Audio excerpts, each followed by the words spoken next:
So there's 4 of them, okay? The immediate, can you guys remember what the purpose, how the immediate is launched? What's the main hiccup in the immediate? You guys remember? Plasma cells, instead of giving off immunoglobulin G, they give up IgE. it switches to IgE. The IgE hypersensitizes mast cells, basophils, and eosinophils.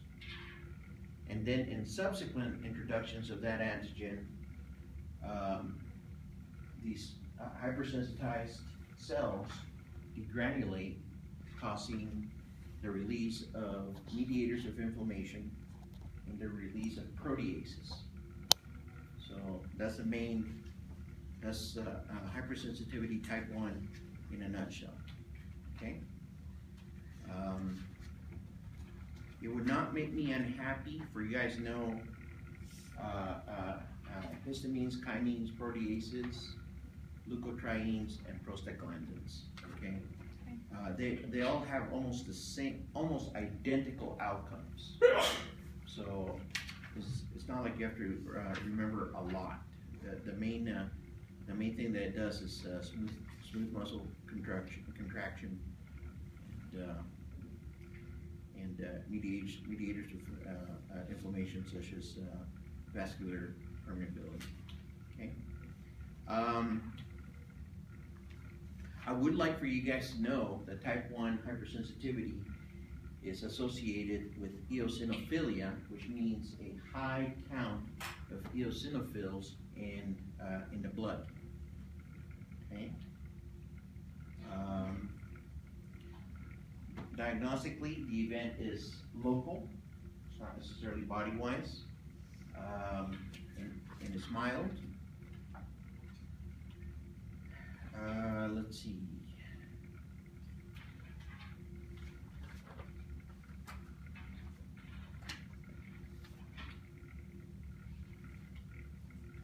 Give me a second here.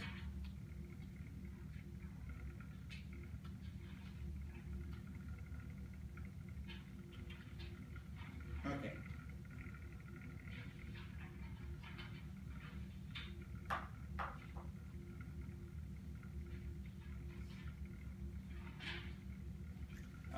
Life-threatening type 1 hypersensitivities have to be treated with epinephrine. That would be nice to know.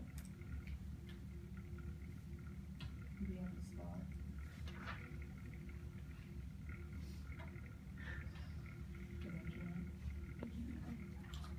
Okay. Type 2 cytotoxic hypersensitivity. I would like for you guys to know that it is the outcome of antibody and complement. So again, the significance behind this is that, after all, the hypersensitivity is very, very quick. So in order for this to happen, it means that the antigen was present before, it launched the adaptive immune system, and memory plasma cells remained in order to cause the production of antibody and complement. Did I go too fast with that? Do you want to hear it again? We're doing okay? Go ahead. Go ahead. We're listening to the UFO land. There's some feedback. Oh, okay.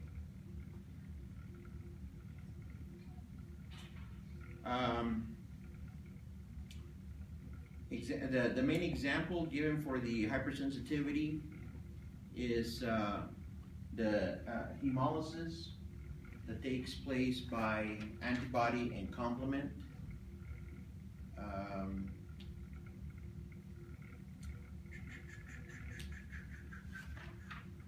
And also the hemolysis that may take place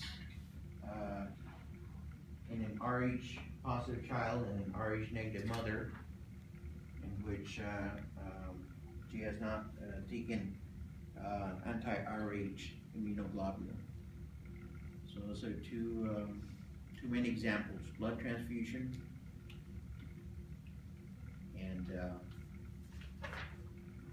Irish, possible mother with Irish negative child.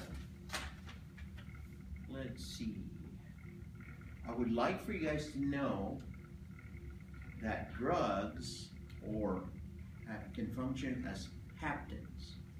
So again, a hapten is any drug that by itself is too small to be recognized by the adaptive immune system, but that when it is attached to another large molecule, then it can become sufficiently large for the adaptive immune system to recognize it. Okay? Yes, ma'am. Okay. You're saying it's hapten? That's what the drug is called. It's called a hapten.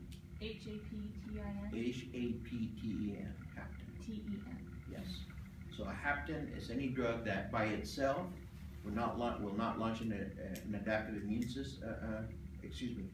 An adaptive immune response, but that in conjunction with a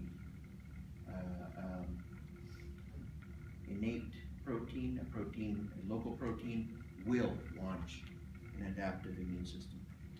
Okay, and so an example of drugs functioning as haptens is thrombocytopenic purpura, where the drug initiate the mechanism necessary to destroy platelets and inhibit the clotting response in the blood. So here's a drug acting as a hapten. Okay, type 3. I would like for you to know that it is a antigen complex. Antigen-antibody complex.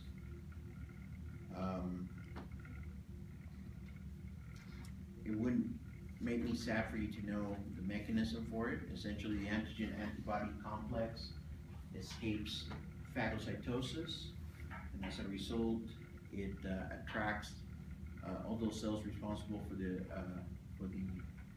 promotion of the inflammatory response, which goes right back to basophils, mast cells, and neutrophils. I'm not gonna have you remember the types of conditions. They're important. Pneumonitis, glomerulonephritis, lupus, and rheumatoid arthritis. They're important, but I'm not gonna assess you on them. As long as you know the mechanism, that's what I care about.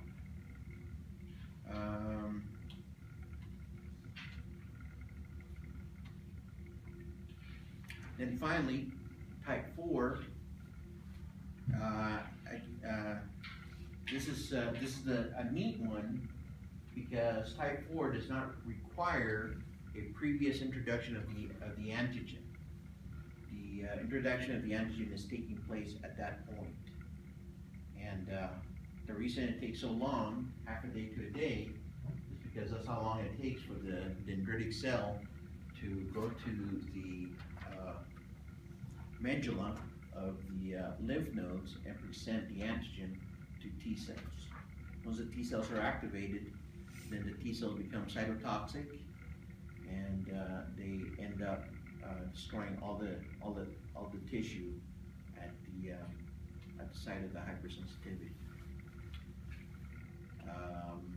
Because it's T cell mediated, memory T cells can remain, and the reason this is important is because that's what we use to test for tuberculin, is the fact that there's memory T cells, and that those memory T cells activate T cells, and therefore a type 4 hypersensitivity response.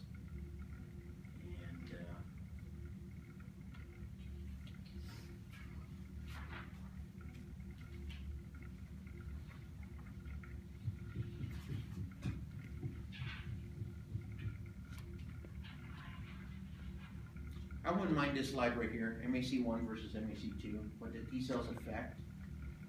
The T cells will attack antigen-presenting cells because they have MAC2, and the balance of the cells, the remainder of the cells, because they have MAC1. That's it. We're done. And the autograft, isograft. Yeah. That might be an extra credit question. It'd be a good extra credit question. It could be, couldn't it? It could be a good extra credit question. Now, I'm gonna tell you, ladies, this particular, chapter may not have a lot of meat on the bone because essentially what we're doing is going over just the 4 different types of